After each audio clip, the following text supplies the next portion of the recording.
پاکستان میں سیلاب نے تباہی مچا دی ہے۔ جو حکومتی عہدیدار ہیں وہ اپنی حکومتیں بنانے اور گرانے میں مصروف ہیں۔ ان کے نزدیک اگر عوام کی اہمیت ہوتی تو ایسا نہ ہوتا۔ آپ دیکھیں کہ صوبہ بلوچستان بہت بری طرح، سندھ بہت بری طرح، جنوبی پنجاب آپ کا، کراچی بھی سیلاب اور طوفانی بارشوں کا شکار ہوا۔ لاکھوں کا نہیں، کروڑوں کا نہیں، اربوں روپے کا نقصان ہوا۔ بے شمار لوگ جان سے بھی گئے۔ سد باب کرنا تھا وہ تو ایک طرف، ہم نے فیوچر کے لیے بھی منصوبہ بندی نہیں کی۔ لوگ ابھی تک وہاں کھڑے ہوئے ہیں۔ ریسکیو مشن جو ہے وہ مکمل طریقے سے ہر جگہ پر نہیں پہنچ پا رہے۔ یہ تمام متاثرہ علاقوں میں امداد کیوں نہیں پہنچائی جا سکی؟ اس کی وجہ یہ ہے کہ ان سے زیادہ مستحق موجود تھے۔ آپ کے اراکین پارلیمنٹ سے زیادہ مستحق زکوٰۃ کا، صدقات کا، خیرات کا، امداد کا کوئی بھی نہیں ہے۔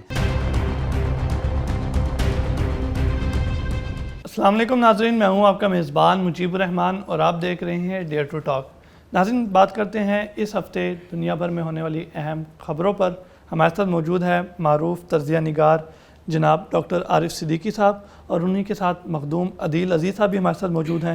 بہت شکریہ سر آپ کا، مخدوم صاحب آپ تشریف لائے۔ ڈاکٹر صاحب، بات کرتے ہیں پاکستان میں ہونے والی حالیہ تباہی کے بارے میں کہ پاکستان میں سیلاب نے تباہی مچا دی ہے، لیکن اس کے باوجود جو حکومتی عہدیدار ہیں وہ اپنی حکومتیں بنانے اور گرانے میں مصروف ہیں۔ جی، ان کے نزدیک اگر عوام کی اہمیت ہوتی تو ایسا نہ ہوتا۔ آپ دیکھیں کہ صوبہ بلوچستان بہت بری طرح، سندھ بہت بری طرح، جنوبی پنجاب آپ کا، کراچی بھی سیلاب اور طوفانی بارشوں کا شکار ہوا۔ لاکھوں کا نہیں، کروڑوں کا نہیں، اربوں روپے کا نقصان ہوا۔ بے شمار لوگ جان سے بھی گئے۔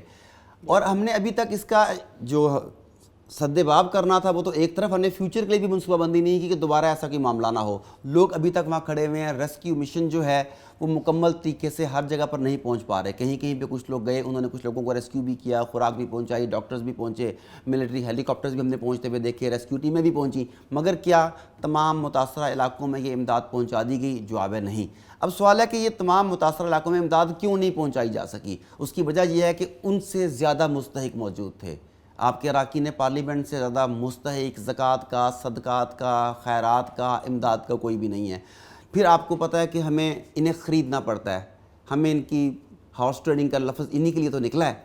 تو وہ تمام کے تمام وسائل جو سیلاب زدگان پر خرچ ہونے چاہیے تھے وہ ہارس ٹریڈنگ میں خرچ ہونے لگے۔ کبھی انہی پیسوں سے ہم لوگ ریمنڈ ڈیوس کی دیت ادا کرتے ہیں، کبھی انہی پیسوں سے ہم اپنی بیرون ملک جا کے میٹنگز اپنے کسی مفرور سربراہ کے پاس جا کے کرتے ہیں، کبھی انہی پیسوں کے ساتھ اپنے اراکین کو لالچ دینے کے لیے، خریدنے کے لیے بیرون ملک کے ٹورز کروائے جاتے ہیں، کبھی انہی پیسوں سے ان لوٹوں سے قسمیں لینے کے لیے انہیں کعبۃ اللہ جیسی مقدس جگہ پر انہی پیسوں کے ذریعے وہاں لے جایا جاتا ہے، اور وہاں ان سے حلف لیا جاتا ہے کہ تم ہمارے ساتھ دھوکہ نہیں کرو گے، ملک سے کر لو، قوم سے کر لو، اسلام سے کر لو، مگر میری تم نے اندھی اطاعت کرنی ہے، کیونکہ دجال کی پیروی ایسے ہی کی جا سکتی ہے۔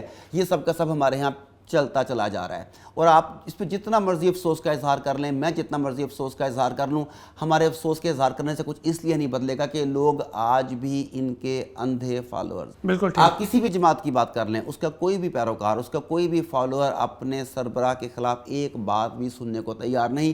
باتیں کرتے ہیں سیدنا فاروق اعظم رضی اللہ تعالیٰ عنہ کی، ایک عرب بدو عورت ان سے اٹھ کے پوچھ سکتی ہے، ایک عام آدمی چادر کا سوال کر سکتا ہے، سر راہ ان سے پوچھا جا سکتا ہے، لیکن باتیں ان کی، مثالیں ان کی، اور جن کی پیروی کرتے ہیں ان کے بارے میں ایک لفظ یہ لوگ سننے کو تیار ہیں۔ جن لوگوں کا اپنا لیول یہ ہوگا پھر ان کے ساتھ یہ کچھ ہی ہوگا۔ بالکل ایسا ہی ہے۔ مخدوم صاحب، بلوچستان میں عوامی ریلیف کے کام میں مشغول گزشتہ دنوں پاک فوج کے کمانڈر کور جو ہے وہ اپنی ٹیم سمیت شہید ہو گئے، اور ان کی شہادت کے فوراً بعد ان کے خلاف ایک منفی پروپیگنڈا جو ہے وہ شروع ہو گیا۔ تو اس قوم کی اس بے حسی پر آپ کیا کہیں گے جنہوں نے شہادت جیسے عظیم رتبے کو بھی نہ بخشا؟ بالکل مجیب، عوامی ریلیف کے کاموں سے پہلے ہم بات کرتے ہیں سیلاب پر۔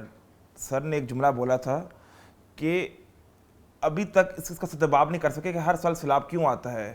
تو ایک فرانسیسی سیاح تھا، برنیئر اس کا نام تھا، وہ اورنگزیب عالمگیر کے زمانے میں ہندوستان وارد ہوا تھا، اور اس نے پھر ایک سفر نامہ لکھا جو اردو میں بھی دستیاب ہے، انگریزی میں بھی دستیاب ہے۔ وہ لکھتا ہے، کچھ علاقوں کا نام لیتا ہے، کچھ قصبات کا، کچھ شہروں کا، جیسے دریائے سندھ کے ساتھ ساتھ جو شہر اور تہذیب پنپی اس کا نام لیتا ہے، کہ ہر سال اگست کے مہینے میں، ساون کے مہینے میں یا جولائی کے مہینے میں جو برسات کا موسم ہوتا ہے سیلاب آتا ہے۔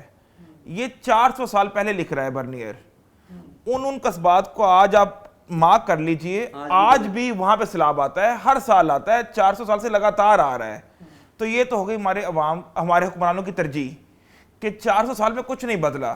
ہاں لوگ مرتے گئے, ان کی آل اولاد آگے پیدا ہوتی گئی, پھر وہ سیلاب کا شکار ہوتی گئی, مال مویشی مرتے گئے, فصلیں کھیت کلیان برباد ہوتے چلے گئے, مگر کسی کے کان پر جوں نہیں رہیں گی. 4 سال میں کسی نے کچھ بھی نہیں کیا.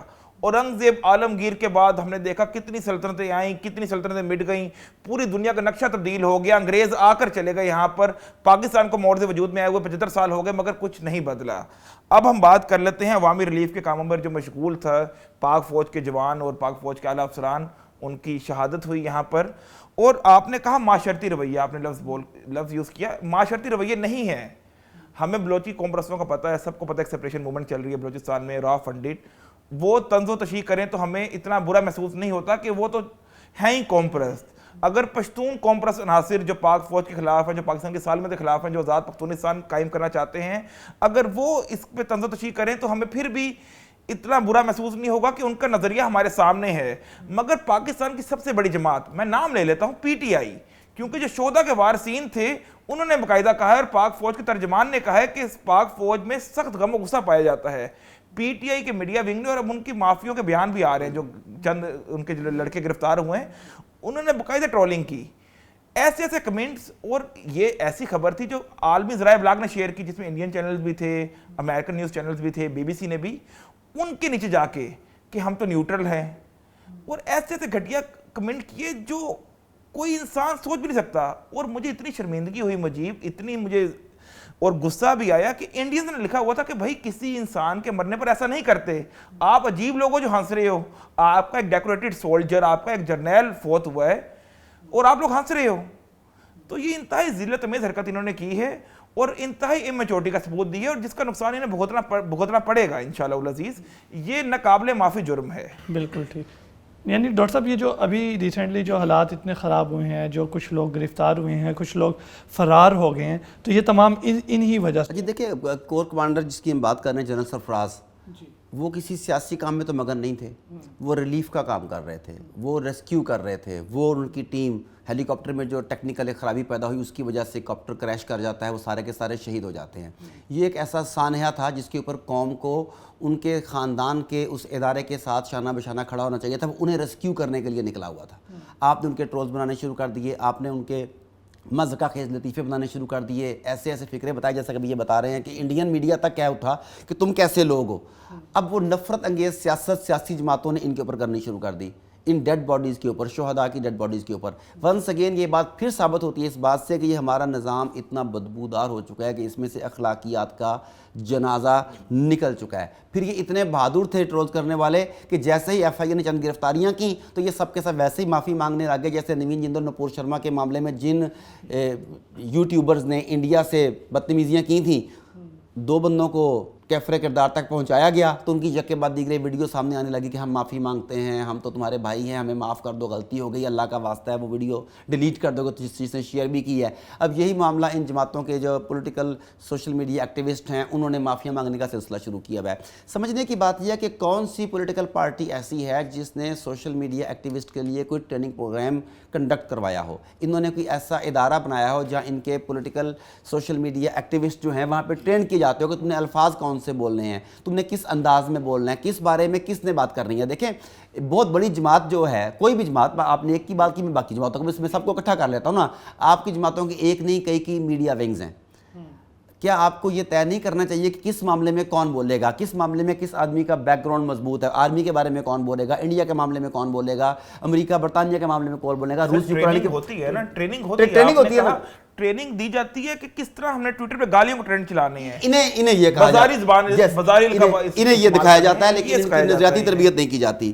تو میں سمجھتا ہوں کہ ان تمام جماعتوں کو ان لوگوں کی ٹریننگ مرتب کرنی چاہیے, اور ہم سب کو بالکل یکجا ہو کے اس معاملے میں پاک فوج اور شہداء کے ساتھ کھڑا ہونا چاہیے, اور ان کی قربانیوں کو خراج تحسین پیش کرنا چاہیے. بالکل ٹھیک. اور ڈاکٹر صاحب ٹرولز کی بات ہی آپ کر رہے ہیں, تو جب ایمن الزواری کو شہید کیا گیا افغانستان میں, تو تب بھی آپ نے دیکھا کہ پاکستان میں کس طرح کے ٹرول جو ہیں وہ پاکستان کے اوپر ہی بننا شروع ہو گئی کہ جی یہ طیارہ ڈرون گیا اور ڈالر ادھر گر گئے, ڈرون ادھر گرا اور ادھر یہاں پر ڈالر گرے. اور جو ہمارے ہاں میر جعفر اور میر صادق بدقسمتی سے بہت زیادہ ہیں.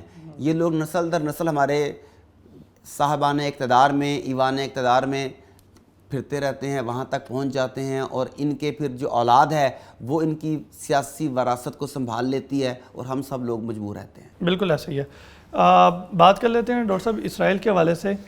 گزشتہ کچھ دنوں سے اسرائیل فلسطین کے اوپر اندھا دھند گولہ باری کر رہا ہے, اور اب اسے یہ کیا ہو گیا ہے, کچھ دن خاموش رہا, دوبارہ اپنے ہتھے فلسطینیوں پر چڑھ دوڑے.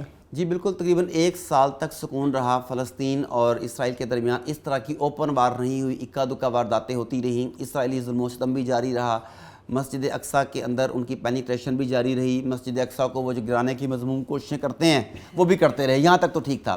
لیکن بظاہر اوپنلی اس طریقے سے حملہ نہیں کیا گیا جو اب ہوا. یہ 1 سال کے بعد ہونے والا سب سے بڑا حملہ ہے. ان میں ان کے ایک لیڈر ہیں تاثیر, غالباً ان کا نام ہے, میں لکھا ہوا تھا میں نے, یس تاثیر الجباری, اسلامک جہاد کے سینئر کمانڈر ہیں تاثیر الجباری. اس میں انہیں شہید کر دیا گیا, اور ان کے ساتھ درجنوں دیگر فلسطینی بھی شہید ہو گئے. اب اسلامک جہاد نے اس حملے کو اپنے خلاف اعلان جنگ قرار دیا. اب کیا ہوگا, پوری کی پوری دنیا جو ہے یہ اسرائیل کے ساتھ مل جائے گی کہ معصوم اسرائیلی, معصوم ٹینک, معصوم میزائل, معصوم بارود, غلیلوں والے دہشت گردوں کے خلاف تھے.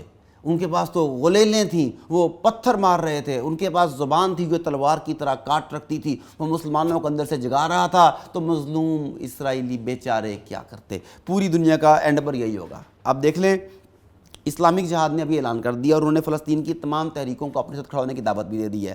حماس کی جانب سے اس بار اسرائیل کے خلاف باضابطہ جنگ کا اعلان نہیں کیا گیا, ورنہ ایسے موقع پہ پہلے حماس فوراً کہتی ہے کہ ٹھیک ہے اگر اسرائیل نے یہ کیا تو ہم اس کے خلاف کھڑے ہوں گے, مگر اس مرتبہ حماس نے ابھی تک کسی بھی قسم کا کوئی اعلان نہیں کیا. اب جنگ بندی ہوگی ان کے درمیان پہلے سے ہی. اب اس جنگ بندی کے بعد کیا ہوا, اب تک 15 بچوں سمیت 100 کے قریب فلسطینی شہید ہو چکے ہیں. پھر کیا ہوا, عرب ممالک نے کہا کہ ہم وہ جو ابراہم اکارڈ ہے ہم اسے فالو کریں گے, ہمارے اس قدم سے اسرائیلیوں کا فلسطینیوں پر ظلم و ستم ختم ہو جائے گا, فلسطینی آزادی کی زندگی جی سکیں گے. مگر کیا ہوا, اب تک سینکڑوں فلسطینی شہید ہو گئے, درجنوں بچے شہید ہو گئے, کئی عورتوں کو اٹھا لیا گیا, اور عرب ممالک کے حکمران مذمتی بیانوں سے آگے نہ جا سکے. وہ اسی کا اجلاس ہوا, اسرائیل کو سبق سکھانے کی کسی قسم کی بات نہ ہوئی. تو یہ سب کا سب جو ہے, یہ میرا خیال ہے کہ کمزوری, بے بسی اور لاچارگی کی انتہا ہے جس پر مسلمان حکمران اس وقت موجود ہیں. اور آپ حکمرانوں سے کوئی توقع بھی نہ کریں. مجھے, آپ کو, ہم سب کو ہی اکٹھا ہونا ہوگا. ہم میں سے کوئی آدمی نکلے گا جو انہیں کیفر کردار تک پہنچائے گا اور انہیں نکیل ڈالے گا. بالکل ٹھیک. مخدوم صاحب, پہلے جب ایک عرب ممالک نے اس ملک کو تسلیم کیا اسرائیل کو, تو ان کا کہنا یہی تھا کہ جی یہ ظلم و ستم کم ہوگا, لیکن وہ ظلم بڑھا. اب جب سعودی عرب کے ساتھ ان کی یہ کیا کہتے ہیں, امریکہ کا جو صدر ہے, یہ پہلے اسرائیل گیا, پھر یہاں پہ سعودی آیا, اور پھر ان کے مذاکرات کروائے, تو اس کے بعد اب دوبارہ سے ظلم بڑھ گیا. یہ کم ہونے کے بجائے ہر مذاکرات, ہر معاملے میں بڑھ کیوں جاتا ہے؟ دیکھیں, عرب ممالک اس میں کردار زیرو ہے, اس لیے میں سے بات ہی نہیں کروں گا. ہم بات کریں گے گراؤنڈ ریئلٹی. میں تھوڑا سا آپ سے اختلاف کرنا چاہوں گا. بالکل, قطعاً آپ ایسا نہیں کہہ سکتے کہ عرب ممالک کا کردار زیرو ہے. 100% ان کا کردار ہے فلسطین کو اس حالت تک پہنچانے میں. میں بات کر رہا تھا, ہاں بالکل آپ نے میری بات کی تائید کر دی کہ امن مذاکرات پر یا فلسطینیوں کا قتل عام رکوانے پر ان کا کردار زیرو ہے اور زیرو ہی رہے گا. اس لیے ہم بات کرتے ہیں گراؤنڈ ریئلٹی کی, جو ارض مقدس پر ہو رہا ہے, جو قتل و غارت وہاں پہ جاری ہے. دیکھیں مجیب, اسرائیل اگر غاضب ہے سب کو معلوم ہے, اسرائیل قابض ہے سب کو معلوم ہے, مگر شاید گراں گزرے آپ پر میری بات, جو 69 فلسطینی شہید ہوئے ہیں یہ بھی بلا شبہ شہادت کے رتبے فائز ہوئے. مگر ہمیں دیکھنا یہ ہوگا مجیب کہ اس بار ان کی شہادت کی وجہ کیا بنی.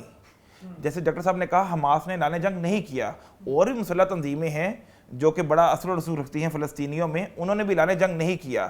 اسلامی جہاد کی اگر ہم تاریخ دیکھیں تو اس کے ہر دور میں ایرانی انقلابی جماعت یا پاسداران انقلاب کے ساتھ بڑے قریبی تعلقات رہے ہیں. اب میں کوئی ایسی بات نہیں کر رہا کہ جو کسی مفروضے پر مشتمل ہو, ہم تو ایک ریئلسٹک اپروچ بنائیں گے اور فیکٹس کو دیکھیں گے مجیب.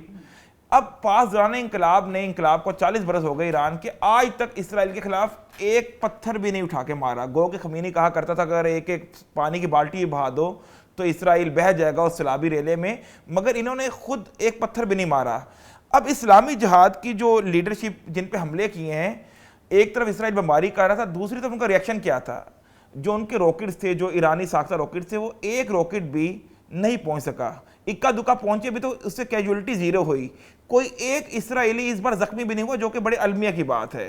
وگرنہ اگر 10 فلسطینی شہید ہوتے تھے تو کم سے کم 2 اسرائیلی ضرور مرتے تھے, جو کہ ہمارے لیے باعث مسرت ہوتی تھی, اور یورپ میں ایک 100 کی لہر دوڑ جاتی تھی کہ اگر 2 یہودی مرے تو کیوں مرے. اس بار آپ کو جان کر انتہائی افسوس ہوگا, صرف ان کا ایک کتا مرا ہے, وہ بھی آئی ڈی ایف کا ٹرین یافتہ کتا تھا, اور اس پہ بھی باقاعدہ سوگ بنایا اور اس پہ بھی انکوائری کمیشن قائم کیا ہے. نابلوس میں کاروائی میں کمبیٹ فائٹنگ میں کتا ان کا مارا گیا. تو ہمیں اسلامی جہادی کردار کو بھی دیکھنا پڑے گا کہ اکثر ایسا بھی ہوتا ہے کہ تنظیمیں پورے مقصد کو پورے کوز کو ہائی جیک کر لیتی ہیں, مگر وہ اس کوز کے ساتھ سنسیئر نہیں ہوتی, وہ جہاد کے ساتھ سنسیئر نہیں ہوتی, بلکہ وہ ایک پروکسی کا رول ادا کر رہی ہوتی ہیں. تو ہمیں اسلامی جہاد کے کردار پہ بھی اس بار تھوڑا غور و فکر کرنا پڑے گا کہ ان کا ماضی کیا رہا ہے, انہوں نے کتنی بار اسرائیل پر منظم حملہ کیا, کتنی انہوں نے کاروائیاں کی, کیونکہ فلسطین کی جو طریقہ مزاحمت ہے وہ بہت پرانی ہے. ہمیں بڑے نیاب اس میں ہیرے دیکھنے کو ملتے ہیں, بڑے عظیم کمانڈر ہمیں دیکھنے کو ملتے ہیں, مگر ہم اسلامی جہاد کی جو لیڈرشپ ہے کافی حد تک تو ایلیمنیٹ ہو گئی, مگر جو موجودہ لیڈرشپ ہے اور جو ان کا مقصد اور کوز ہے, اس میں دیکھنا پڑے گا کہ کیا ایسا تو نہیں کہ انہوں نے فلسطینیوں کی جدوجہد آزادی کو ہائی جیک کیا ہوا ہے. بالکل ٹھیک. ڈاکٹر صاحب, شام امریکہ حسب روایت دوبارہ ایشیا میں آگ بھڑکانے کے لیے تیار ہیں. بالکل, تائیوان اور چائنا کو واپس میں الجھانا چاہ رہا ہے, اور بڑی شدت سے چاہ رہا ہے, اور ان کی جو نینسی پیلوسی ہے اس کا دورہ اسی سلسلے میں تھا. بالکل, تو اس بارے میں آپ کیا کہیں گے؟ دیکھیں, امریکہ کی اکانومی جو ہے یا جنگوں کے اوپر چلتی ہے یا اسلحے کی فیکٹریوں کے اوپر چلتی ہے.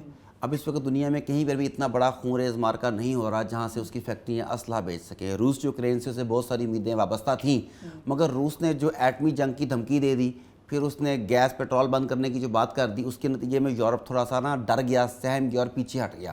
ورنہ توقع یہ تھی کہ وہ کود پڑیں گے, روس کودے گا ایک مرتبہ, پھر اسلحے کی فیکٹریاں دھڑا دھڑ چلیں گی. لیکن اب وہ نہیں ہوا. اب اپنی جنگ پسندی جو امریکہ کی روایتی جنگ پسندی, اسے نبھانے کے لیے, اسے فیول دینے کے لیے, اس کی پیاس بجھانے کے لیے دنیا میں کہیں نہ کہیں جنگ کا کھڑا کرنا ضروری ہے. تو روس یوکرین جنگ اس سے جو چاہتا تھا ویسے تو نتائج نہیں دے پا رہی. اب نیکسٹ شکار جو اس کا ہے, جو ٹارگٹ اس نے کیا ہوا ہے, وہ ہے چائنا اور تائیوان کو آپس میں الجھا دیا جائے. اور اگر انہیں آپس میں الجھایا گیا تو دنیا ورلڈ وار کی طرف بھی جا سکتی ہے. اور روس یوکرین کے معاملے میں یہی توقع تھی کہ اگر یہ صحیح طریقے سے الجھ گئے جیسا وہ چاہتے ہیں تو دنیا ورلڈ وار کی طرف جا سکتی ہے. اب چائنا اور تائیوان کے معاملے میں بھی ایسا ہی ہوگا, کیونکہ اگر چائنا اور تائیوان کی جنگ ہوتی ہے تو کیا ہوگا, انڈیا, اسرائیل, جنوبی کوریا, آسٹریلیا, جاپان وغیرہ یہ تائیوان کے ساتھ کھڑے ہوں گے, جبکہ پاکستان, بنگلہ دیش, نیپال, شمالی کوریا اور اس طرح کے چند ممالک چائنا کے ساتھ کھڑے ہوں گے. پھر ان کے الائز آہستہ آہستہ ان کے ساتھ ملتے جائیں گے, پھر جنگ شروع ہوگی, دھڑا دھڑ اسلحے کی فیکٹریاں چلیں گی, اسلحہ بکے گا, دوائیاں بکیں گی, امدادی کیمپ قائم کیے جائیں گے, اقوام متحدہ کے ریلیف فنڈ آئیں گے, پیس فورسز آئیں گی, پیس فورسز کے اخراجات یہی ممالک ادا کریں گے, تو دنیا کی اکانومی رن کرے گی, امریکہ کو بہت زیادہ فائدہ ہوگا. ایک تو یہ. دوسرا یہ ہے کہ چین اور روس کے متحد ہونے سے بھی امریکہ خوفزدہ ہے. وہ جانتا ہے کہ اگر چین اور روس متحد ہو گئے تو اس خطے میں امریکہ کا تیا پانچا ہو جائے گا. آپ کو پتہ ہے کہ پاکستان میں حکومت کی تبدیلی میں بھی ایک بہت بڑا رول یہی تھا. کئی فیکٹرز ہوتے ہیں, مگر ایک میجر رول یہ بھی تھا کہ پاکستان اپنا پلڑا روس اور چین کی طرف جھکا رہا تھا, اور امریکہ اس بات سے ناخوش تھا. اس کے نتیجے میں بہت بڑی کمپین چلائی گئی, اور جو کچھ ہوا وہ آپ کے سامنے ہے, اور اس وقت جو ہم بھگت رہے ہیں وہ بھی آپ کے سامنے ہے, اور آنے والے مہینوں میں جو بھگتیں گے وہ بھی آپ کے سامنے ہوگا. اور اس سب کے پیچھے بھی یہی ہے کہ امریکہ اس خطے میں اپنی بالادستی, اپنی چودراہٹ پر کمپرومائز نہیں کرنا چاہتا. بالکل ٹھیک. مخدوم صاحب, آپ کیا کہیں گے اس بارے میں؟ اگر آپ مغربی میڈیا کو دیکھیں نا, جو نینسی پیلوسی نے دورہ کیا ہے تائیوان کا, اس سے تشبیہ دی جا رہی ہے کہ جب ہٹلر کے خلاف برطانیہ نے اعلان جنگ کیا تھا, اور باقاعدہ رپورٹس چل رہی ہیں ڈاکٹر صاحب کہ پہلے ہٹلر نے یوگوسلاویہ کو جو ہے تقسیم کیا, اس کے بعد انہوں نے دیگر ممالک پہ قبضہ کیا, تو ہٹلر کو چھوٹ دیتے رہے یورپی ممالک یا عالمی طاقتیں جو اس زمانے کی تھیں. مگر جب ہٹلر نے پولینڈ پر قبضہ کیا تو پھر وہ ایک الارمنگ سچویشن تھی, اور اس کے بعد ہی اعلان جنگ کیا برطانیہ نے. تو برطانوی میڈیا, امریکی میڈیا نینسی پیلوسی کے دورہ تائیوان کو اس اعلان جنگ کی طرح لے رہی ہیں جو امریکہ نے چائنا کے خلاف کر دیا ہے. اور ڈاکٹر صاحب کی بات 100% درست ہے کہ وہ اعلان جنگ جو ہٹلر کے خلاف ہوا تھا اس کے بعد بھی جنگ عظیم دوئم ہوئی تھی. تو اگر آج انہوں نے فیصلہ کر لیا ہے کہ چائنا کو ہم روکیں گے, ہر حالت میں روکیں گے, جو چائنا اپنا اوفینسو ریئلزم کی ایک تھیوری پر عمل کر رہا ہے اسے ہر حال میں روکیں گے, تو یہ جنگ جو تیسری جنگ عظیم کی طرف ہے یہ ہم تیزی سے بڑھ رہے ہیں, اور اس میں فائدہ سرمایہ دار کا ہی ہوگا اور مرے گا عام انسان ہی. مخدوم صاحب, بتائیے گا کہ مودی جو ہے وہ انڈیا میں اب مسلمانوں سے نمٹنے کے لیے خود ساختہ مسلم قیادت ہی تیار کر رہے ہیں. اور اس کی میں اگر آپ کو اگزامپل دوں تو گزشتہ رات میں اپنے ایک سر کے ساتھ بیٹھا ہوا تھا تو انہوں نے ابوالکلام آزاد کو بہت برے طریقے سے ٹرول کیا اور چودھری خلیق الزمان ان کو بہت برے طریقے سے ٹرول کیا کہ یہ دو وہ مسلمان تھے جن کو مسلمانوں کے خلاف اس دور میں کھڑا کیا گیا.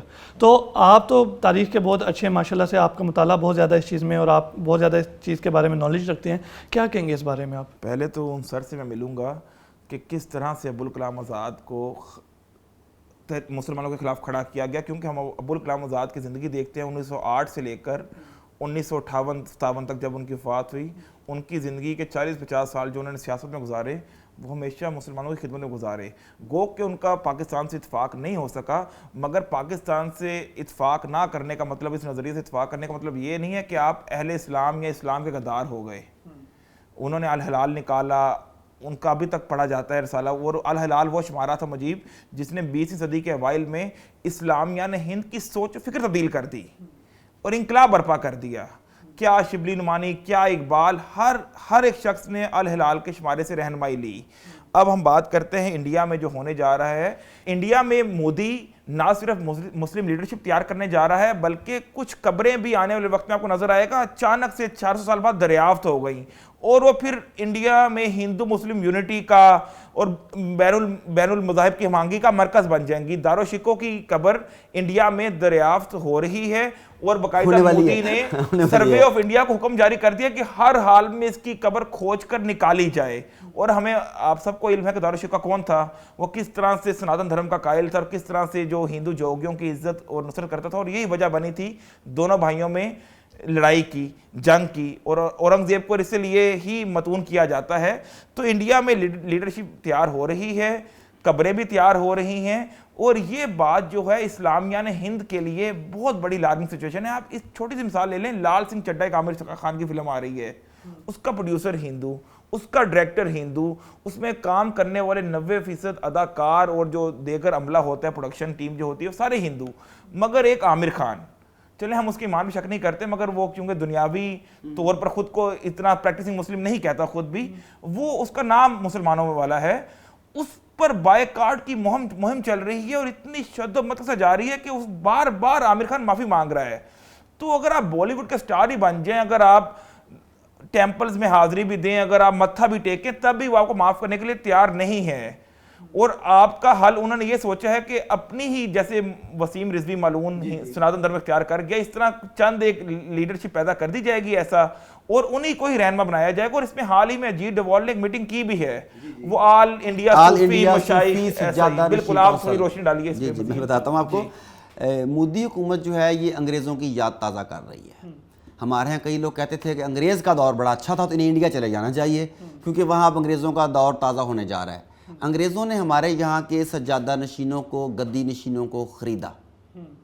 وہ لوگ آپ کے وزرائے اعظم کے درجے تک پھر پہنچے, بعد میں ان کی نسلیں آگے پہنچی. انہوں نے ان لوگوں کو خریدا, انہیں اپنے خلاف استعمال کیا. ان لوگوں نے جنگ آزادی میں, جسے وہ غدر کہتے ہیں, اس میں گھوڑے فراہم کیے, بندوقیں فراہم کی, لڑنے والے بندے فراہم کیے, جس کے نتیجے میں انہوں نے جاگیریں حاصل کی. اب نریندر مودی کی قیادت میں بی جے پی حکومت مسلمان قیادت کے ہاں ایسا ہی دوبارہ سما پیدا کرنا چاہتی ہے. مسلمانوں کے اندر سے ایسی مذہبی قیادت پیدا کرنا چاہتی ہے جن کے گرد تقدس کا حالہ بھی ہو, لوگ انہیں پوجتے بھی ہوں اور اس کے بعد ان کی بات کو مانتے بھی ہوں. اس کے بعد اب جہاد کو حرام قرار دے دیں, مرزا قادیانی کی طرح کوئی بندہ سامنے لے کے آئے, اسے کچھ بھی کروا لیا جائے. ابھی جس طرف عدیل صاحب اشارہ کر رہے تھے کہ قومی سلامتی کا جو مشیر ہے ان کا اجیت ڈوول, اس کی ہدایت پر کانسٹیٹیوشن کلب میں بین المذاہب فرقہ وارانہ ہم آہنگی کا اجلاس ہوتا ہے. اب کہنے کو تو کتنا اچھا نام ہے یہ, لیکن در حقیقت یہ جو مودی کا مسلم دشمنی کا ایجنڈا ہے اسے تکمیل تک پہنچانے کے لیے ایک ذریعہ ہے. اس تقریب کا اہتمام کس نے کیا؟ اس تقریب کا اہتمام کیا جا رہا ہے آل انڈیا صوفی سجادہ نشین کونسل نے. آپ کو پتا ہوگا پاکستان میں بھی ایک علماء و مشائخ کونسل قائم کی گئی تھی اور جس کا چیف صوفی پرویز الہی صاحب کو مقرر کیا گیا تھا. آپ کو یاد ہے یہ والی بات؟ مشرف دور میں یہ کیا گیا تھا کہ پاکستان کو صوفیہ لیا جائے, صوفیزم کو, کیونکہ ہم چاہتے ہیں کہ صوفیزم میں حرکت اور حرارت باقی اسلام کی نسبت بہت کم ہوتی ہے. وہ کہتے ہیں اپنی نبیڑ تو تجھے کسی کا کیا, تو وہ چاہتے تھے کہ پاکستان صوفیزم کی طرف چلا گیا. تو صوفی اور مشائخ کونسل بنائی گئی, وہ پرویز الہی صاحب کو اس کا ہیڈ مقرر کیا گیا تھا. تو بالکل ایسے ہی وہاں پر بھی ایک صوفی سجادہ نشین کونسل نے تقریب منعقد کی ہے، اس میں 45 مذہبی رہنماؤں نے شرکت کی۔ اب آپ خود سوچ لیں کہ وہ 45 مذہبی رہنما کس مقصد کے لیے اکٹھے ہوئے ہوں گے، انہیں کس طریقے سے تربیت دی جا رہی ہوگی، انہیں کس طرح سے مراعات دی جائیں گی۔ اب دیکھیں کہ بی جے پی کی حکومت کبھی بھی مسلمان دانشوروں کو سیاسی رہنماؤں کے طور پر تسلیم نہیں کرتی، ان کی کسی بات کو ایکسیپٹ نہیں کرتی۔ تو ان 45 مذہبی رہنماؤں کو وہاں بلانا، انہیں پروٹوکول دینا، ان کی بات کو پبلک تک پہنچانا، کیا یہ سب آپ کو ایک نئے منصوبے کی بھنک نہیں دے رہے؟ بالکل دے رہے ہیں۔ اصل میں پی جے پی کی حکومت ایک نئی مسلمان قیادت تیار کر رہی ہے، جس کے لیے مزاروں کے متولی درکار ہوں گے۔ وہ لوگ جو مزاروں کے پیسوں پر پلتے ہیں، مزاروں کے چندے کھاتے ہیں اور مزاروں کی پوجا کرتے ہیں، انہیں وہ لوگ چاہیے جن کا حرکت اور حرارت کے دین سے کوئی تعلق نہ ہو، اس کے لیے وہ کام کر رہے ہیں۔ بالکل ٹھیک، بہت شکریہ ڈاکٹر صاحب، آپ نے اپنا قیمتی وقت دیا۔ مخدوم عدیل عزیز صاحب، آپ کا شکریہ، آپ نے اپنا قیمتی وقت دیا۔ ناظرین، یہ تھا آج کا پروگرام جس میں ہم نے کرنٹ افیئرس کے حوالے سے بات کی۔ اسی کے ساتھ اپنے میزبان مجیب الرحمان اور ڈیئر ٹو ٹاک کی پوری ٹیم کو اجازت دیجیے۔ اللہ نگہبان۔